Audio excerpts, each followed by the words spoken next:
Servus, Glück auf und herzlich willkommen zu einer weiteren FC Bayern Reaction. Ja Leute, diesmal zu PK vor dem Champions League Spiel beim FC Kopenhagen.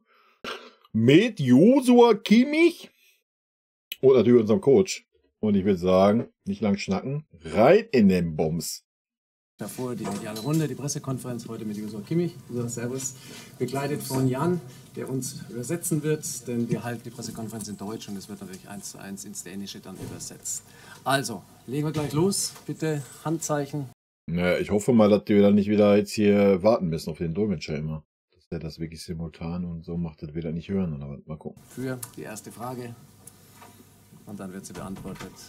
Da ist Carrie Howe für Sport 1, wenn Sie uns kurz... Joshua, wirst du diesmal die Sechserposition halten? Im defensiven Mittelfeld? Ja, ich werde mein Bestes geben, aber ihr wisst selber, ich habe den Vorwärtsdrang und ja. Sehen könnten, genau. Mikrofon bitte und los geht's. Ja, hi Joshua. Mit welcher Einstellung geht ihr jetzt auch in das Spiel morgen und draußen der Rasen ist nicht in optimalem Zustand? Spielt das irgendeine Rolle für euch? Und vielleicht noch eine anschließende Frage. Thomas Tuchel hat nach dem Spiel in Leipzig gesagt, ihr konntet den Plan in der ersten Halbzeit nicht mit Leben füllen. Ist jetzt schon häufiger gerade in so Top-Spielen gegen auch Top-Gegner passiert. Was sind da die Gründe aus deiner Sicht? Danke. Ja, mit welcher Einstellung wählen wir ein Spiel? Ich denke, wir gehen mit der Einstellung ins Spiel, dass wir irgendwie den 0:0 halten werden. Ne? Ist ja klar, ist unsere Einstellung in Champions League. Weiß ich nicht. Die Frage jetzt verschenken können. Die Frage danach. Ja, wild. Wir lassen den Kimmich natürlich erstmal antworten. Er hat ja auch wieder große Fresse gehabt im Interview nach dem Leipzig-Spiel, was doch alles so schlecht war und so weiter, dass er dafür der Hauptverantwortliche ist, hat er irgendwie dann so außen vor gelassen, wa? Ja, das mit dem Platz habe ich jetzt auch schon gehört, dass der nicht so gut sein soll. Schauen wir gleich mal beim Training. Junge, wir haben früher auf dem Acker gespielt, da waren wir im Maulwurfhügel wie alles andere, oder wir haben auf rote Asche gespielt. Also jetzt hören wir auf, hier rumzurollen, wenn da der Rasen mal ein bisschen tief ist. Junge. Wie der aussieht. Ja klar, gegen Leipzig gerade die erste Halbzeit war natürlich nicht gut, wobei ich schon das Gefühl hatte, dass wir eigentlich ganz gut reingekommen sind. Das passiert uns dann zu oft, dass wir ja den Gegner durch Fehler einladen. Es war dann auch so, eigentlich gegen Leverkusen, wenn man das Spiel mal hernimmt, da sind wir auch gut ins Spiel gestartet. Ja, verlieren dann immer wieder den Faden durch einfache Fehler, durch Unaufmerksamkeiten. Ich hoffe, er schließt sich da jetzt mit ein, weil er ist ein großer Hauptteil dadurch, dass das passiert. Ne? Und das darf uns natürlich gerade morgen nicht passieren. Da müssen wir konzentriert 90 Minuten unsere Aufgabe erledigen und dann glaube ich auch, dass wir das Spiel gewinnen werden. Ja, også fra min side, velkommen til FC Bayern Münchens pressemøde. Det første spørgsmål er Joshua Kimmich. Hvordan går I ind på banen i morgen? Hvordan er din indstilling til kampen i morgen, og hvordan er græsplanen? Ja, altså, jeg har ikke været nede at træne endnu. Vi træner jo lige om lidt, så derfor er jeg i hvert fald svar. Det ved jeg faktisk ikke, men vi har... Ja, sorry Leute. Ja, ich spule das vor, das hat nichts mit fehlendem Respekt zu tun oder so. Aber erstmal ist der Typ extrem laut. Ich kann jetzt hier die ganze Zeit hoch und runter regeln. Zum anderen verstehe ich da leider eh kein Wort. Also von daher können wir das auch vorspulen. Ich hoffe nur, ich spule nicht zu weit vor, dass ich gleich hier die Live-Konferenz einhole. Dann kriegen wir Probleme. Joshua, hi. In München gibt es aktuell einen prominenten Trainingsgast, Jerome Boateng. Wird überlegt, kommt... Also ganz ehrlich, ne? Wir sind der FC Bayern München und wir kriegen es nicht hin. Ich meine, gut, da sind wir jetzt mal auswärts. Aber der Ton ist immer grottig. Das ist ja frech, Junge. Zurück als Backup, Christoph Freund hat schon drüber gesprochen heute. Wie ist denn die Meinung der Mannschaft zu Jerome und zu dieser Rückholaktion? Ist es sinnvoll, ist es nicht sinnvoll? Ihr kennt euch ja schon lange, ihr habt schon einige Schlachten zusammengeschlagen. Kannst du da mal uns einen Einblick geben, bitte? Ja, generell ist es, oder das weiß auch jeder aus der Mannschaft, dass es jetzt nicht das Thema von uns ist. Wir entscheiden das am Ende des Tages nicht. Klar ist, dass ich persönlich oder wir, viele von uns, viele Titel mit Jerome gewonnen haben. Deswegen habe ich mich auf jeden Fall sehr gefreut, ihn wiederzusehen. Und was dann am Ende passiert, wie dann die Verantwortlichen entscheiden, das können wir nicht beeinflussen. Also, ich werde jetzt nicht zu viel sagen. Werden wir im Stream behandeln. Wenn ihr das Video hier seht, bin ich sehr wahrscheinlich gerade live auf Twitch. Auf jeden Fall heute von 19 bis 22 Uhr. Und ja, da werden wir auf das Thema eingehen. Ich habe da ein bisschen gemischte Gefühle. Aber wie gesagt, das würde hier jetzt definitiv den Rahmen sprengen. Gut. Sehen wir erstmal wieder den Dolmetscher eine Stunde lang.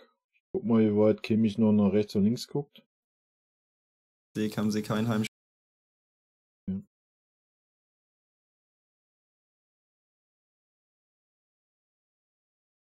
Vi er jo meget gode venner med ham alle sammen.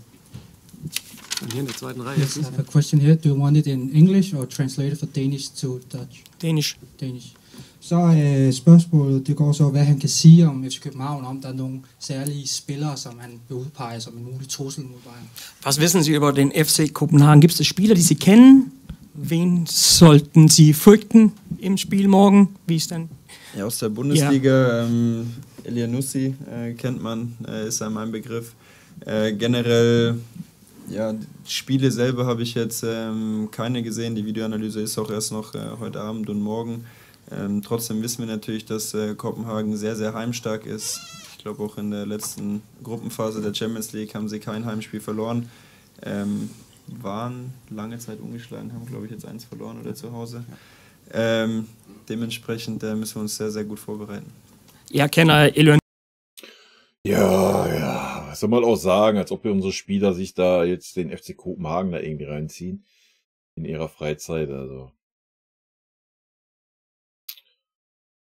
Na klar darf man die nicht unterschätzen, aber wir müssen die auch nicht irgendwie künstlich stark reden. Ich denke, da sind wir uns auch alle einig, oder? Braucht ihr einfach dringend noch einen Spieler, um durch die Saison zu kommen, oder habt ihr Spieler eigentlich das Gefühl, es reicht schon? Ja, ein dünner oder kleiner Kader hat natürlich Vor- und Nachteile. Ein Vorteil ist auf jeden Fall, dass jeder Spieler merkt und weiß, dass er gebraucht wird, was auch ja, wichtig für ein Gebilde innerhalb des Teams sein kann. Ich glaube, ich würde mal gerne interessieren, ob der Kimmich jemals das Gefühl hatte, dass er nicht gebraucht wird. Er spricht ja gerade an, dass es wichtig ist, dass die Spieler merken, dass sie gebraucht werden. Das Gefühl kann er ja gar nicht mehr haben, weil er ist ja unumstrittener, ewig Dauerbrenner-Spieler. Also. Ich glaube, es ist sehr, sehr wichtig, dass wir alle an Bord haben. Natürlich sind wir dann auch davon abhängig, dass alle fit bleiben, aber ja, das ist generell eine Sache, die, glaube ich, jeden Verein, jede Mannschaft betrifft. Man hofft immer, dass alle Spieler fit bleiben. Ich glaube, wenn alle Spieler fit sind, dann reicht es. Wenn wir jetzt natürlich 3 verletzte Innenverteidiger haben wie gegen Münster, dann wird es eng, wobei wir auch in der Lage sind, das Problem zu lösen.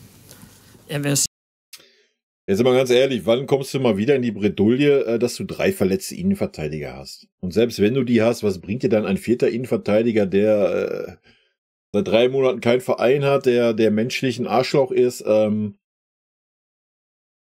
Ja, weiß ich nicht, fühle ich nicht. Wenn wir deswegen in der Hinrunde dann 1 oder 2 Spiele verlieren sollten, ja, dann ist das so. So, davon geht die Welt nicht unter, ja. Die Titel werden nicht in der Hinrunde entschieden.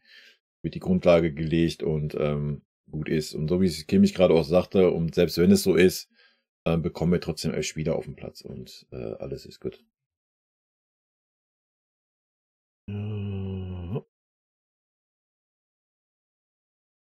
Weiter auf der Seite Julian Buhl für T-Online. Ja, ihr habt zuletzt einige Eckballtore auch geschossen. Habt ihr da speziell dran gearbeitet, was verändert, und freust du dich persönlich vielleicht auch, dass man da so ein bisschen den Kritikern den Wind aus den Segeln nehmen konnte? Jetzt bin ich mal gespannt, ey. Ja, also klar, generell freue ich mich immer, wenn wir Tore schießen, wenn wir Spiele gewinnen. Jetzt hat es ganz gut geklappt in den letzten Wochen. Ich hoffe, dass wir da so weitermachen können. Wir haben jetzt nicht viel verändert, also wir haben davor schon auch probiert, Tore zu erzielen nach Ecken. Naja, du musst doch mal ganz klar sagen, dass seine Ecken auf jeden Fall mal besser gekommen sind. So, also irgendwas muss er ja verändert haben. Vielleicht gibt er sich einfach ein bisschen mehr Mühe, I don't know. Und das werden wir auch weiterhin versuchen. I det sidste stykke tid, der har Wenn der auch nicht so laut wäre, der Typ, könnte man das ja nur so gerade eben verkraften. Ja, hi. Nochmal eine Frage zu Jerome Boateng, wenn es für dich okay ist. Kriegt ihr als Mannschaft auch diese Diskussionen und Debatten mit, die in den Medien stattfinden, wo es halt nicht nur um den Sportler Boateng geht, sondern der hat halt seinen Gerichtsfall ja noch nicht zu Ende durchgestanden. Ist das ein Thema, das ihr in der Mannschaft überhaupt besprecht? Oder? Naja, sind wir jetzt mal ehrlich, weil, wie gesagt, ich möchte jetzt nicht vorgreifen für im Stream. Aber man hat Boateng ja damals nicht umsonst gehen lassen. Na, deswegen finde ich schon sehr fragwürdig, dass er alleine jetzt schon wieder mittrainiert. Die Frage ist, inwieweit man da das Sportliche und das Menschliche trennen sollte oder trennen kann. So, die Frage muss sich jeder von euch für sich selber beantworten, denke ich. Ich persönlich bin da sehr zwiegespalten und fühle das nicht. Ja? Eigentlich bin ich da nicht zwiegespalten. Eigentlich ist das für mich eine klare Sache, wenn da ein Typ ist, der irgendwelche Frauen schlägt. Dann will ich den bei uns im Kader nicht sehen, dann möchte ich den auch gar nicht bei uns auf dem Platz sehen. Das ist eine Sache, mit der ich mich persönlich null identifizieren kann. Ja, jetzt können wir wieder argumentieren, gesetzlich ist ja gesetzlich verurteilt, bla, Sülz, blub. Auch das muss immer jeder für sich entscheiden. Ich weiß auch nicht, inwieweit ihr da so drin seid in dem Thema Boateng, was da alles so gelaufen ist.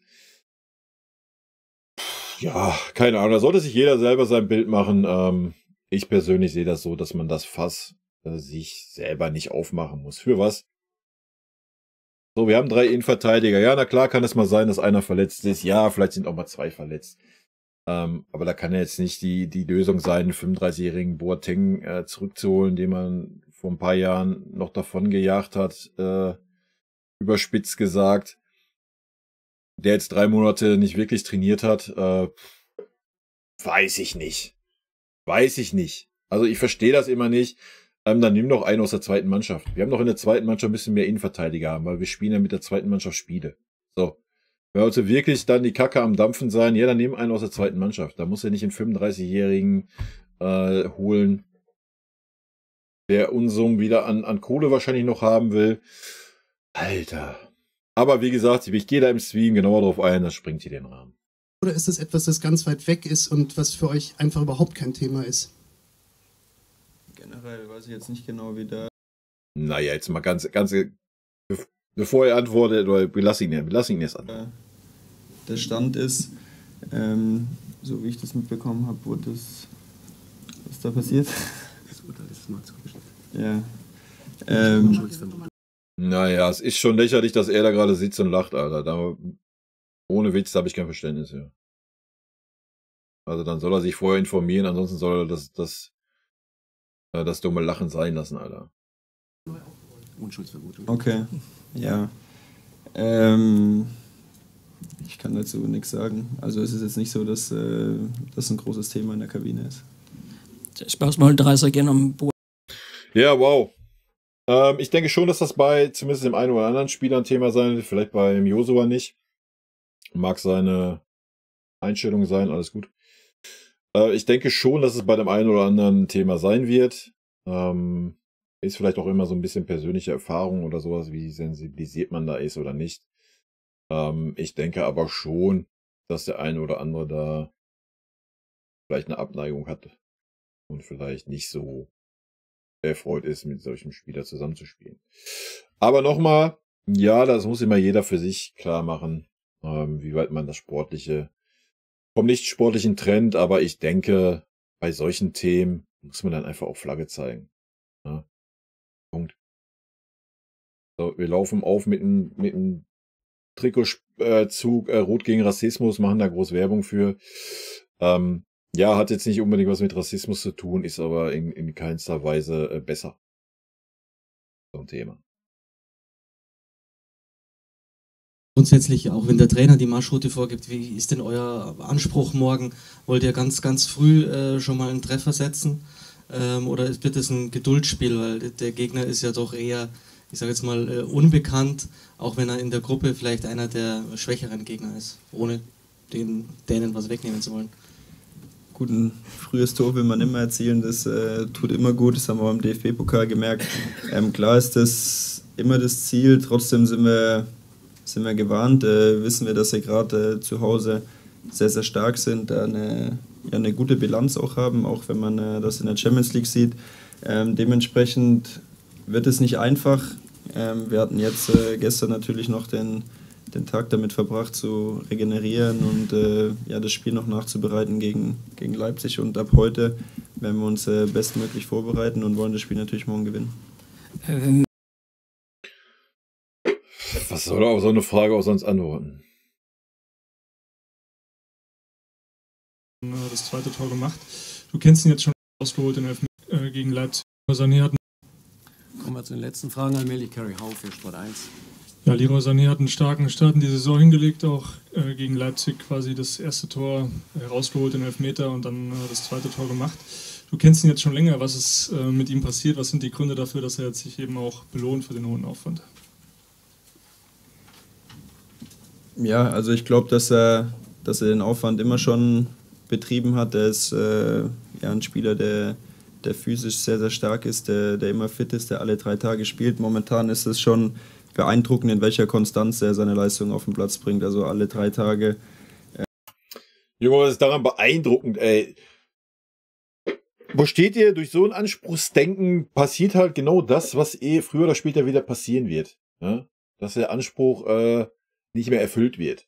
Oh ja, wir müssen jetzt den Leroy loben. Er hat mal 5 Spiele lang eine etwas höhere Form und hat nicht diese Schwankungen drin. Alter, guck dir Robben und Ribéry an, die haben das über Jahre gezeigt. Punkt. Da muss man noch nicht diskutieren. Also seit wann sind wir an den Stand gekommen, dass wir Spieler dafür loben müssen oder in den Himmel loben müssen, dass sie mal 5 gute Spiele machen? Ja, das kannst du gerne nach einer Saison sagen. Dann kannst du ihn meinetwegen in den Himmel loben, wenn er mal eine Saison konstant gute Leistungen gebracht hat. Oder meinetwegen mal eine Hinrunde. Ja, aber 5 Spiele und wir tun gerade so, Alter, als wäre er der neue Stern am Fußballhimmel, als wäre er der neue Messi oder was. Also immer dieses völlig überzogene Auf und Ab, Alter. Ist er bei uns eigentlich mit der beste Spieler. Er entscheidet die Spiele, belohnt sich dafür, dass er immer wieder hart arbeitet, auch in Phasen, wo es dann vielleicht mal nicht so läuft. Ich glaube, er hat schon immer auch in der Vergangenheit gezeigt, was er kann. Hat das da auch immer phasenweise auf den Platz bekommen und momentan, wie ich schon gesagt habe, macht er das alle 3 Tage, was natürlich top für uns ist, weil er, wie gesagt, uns schon den einen oder anderen Sieg reingeschossen hat. Was jetzt genau passiert ist, weiß ich nicht. Ich kann nur sagen, dass man es auch bei ihm im Training, also selbst in Phasen, wo man das Gefühl hat, dass es bei ihm nicht so lief, zeigt er trotzdem im Training, dass er außergewöhnlich ist. Und auch im Training oder auch so, wie er jetzt drauf ist es einfach unheimlich schwierig, ihn zu stoppen. Man merkt, dass er momentan eine Spielfreude an den Tag legt, die ansteckend ist, da will man mitspielen. Und ich hoffe, dass es noch lange so anhält. Sané. Ja, hoffen wir es mal.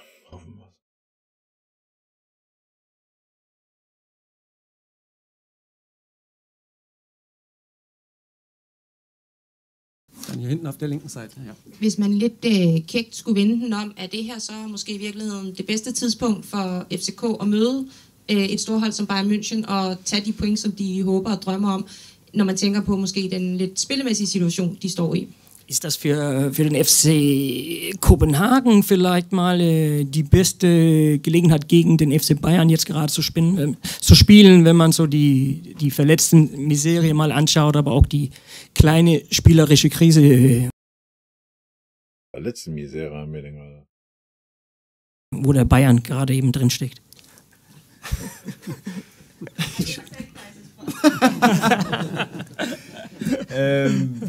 Zum einen, glaube ich, haben wir momentan gar nicht so viele verletzte Spieler. Ja. Serge, der sich jetzt den Arm gebrochen hat und Matthijs, der nicht dabei ist. Manu, der jetzt gerade zurückkommt, habe ich irgendwann mal vergessen.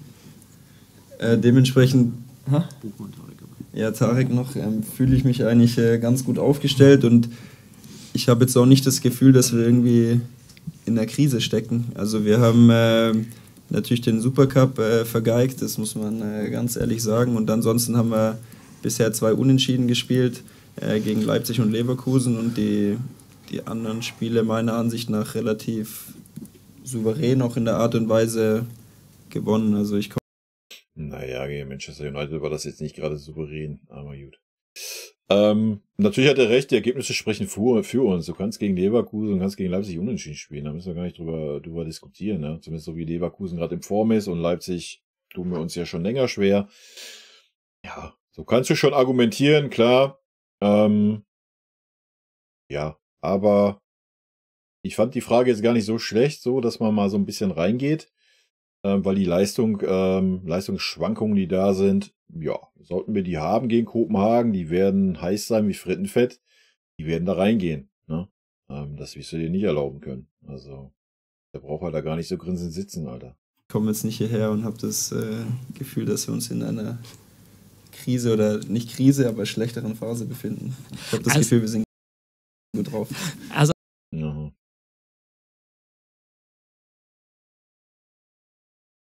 Jeg tror, det fyldte meget for flere af journalisterne, da FCK var på besøg her på pressemødet, at sige, at det selvfølgelig er en stor ting, når Bayern München kommer her til Danmark. Men alligevel vil FC København ikke sige, at de var decideret bekymrede for at møde Bayern München.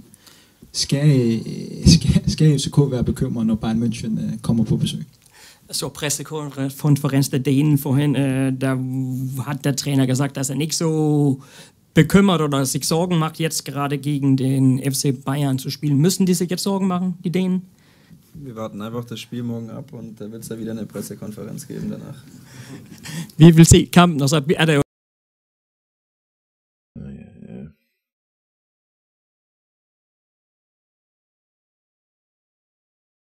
Der Rasen war ja am Wochenende in einer sehr schlechten Verfassung. Ist das jetzt schwierig, gegen eine etwas tiefstehende, vielleicht mal auch eine etwas schlechtere Mannschaft dann zu spielen?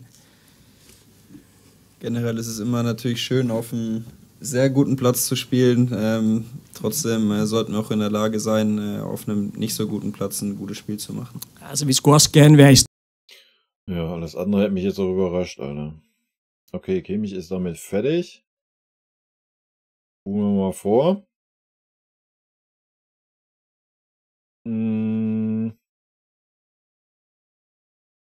Nee, wir haben 22 Minuten. Ich schließe das hier mal ab, Mimosa, und ich mache einen Tuchel im neuen Video. Ich weiß nicht, wie lange der Tuchel dann noch was erzählt. Auf jeden Fall sieht er ja schon mal fröhlich aus, hat gute Laune. Von daher, Leute, hier, das war der Josua. Ich bedanke mich für euer Interesse. Rot-weiße Grüße gehen raus und wer Bock hat, guckt sich das von unserem Coach auch noch an. Die Szene.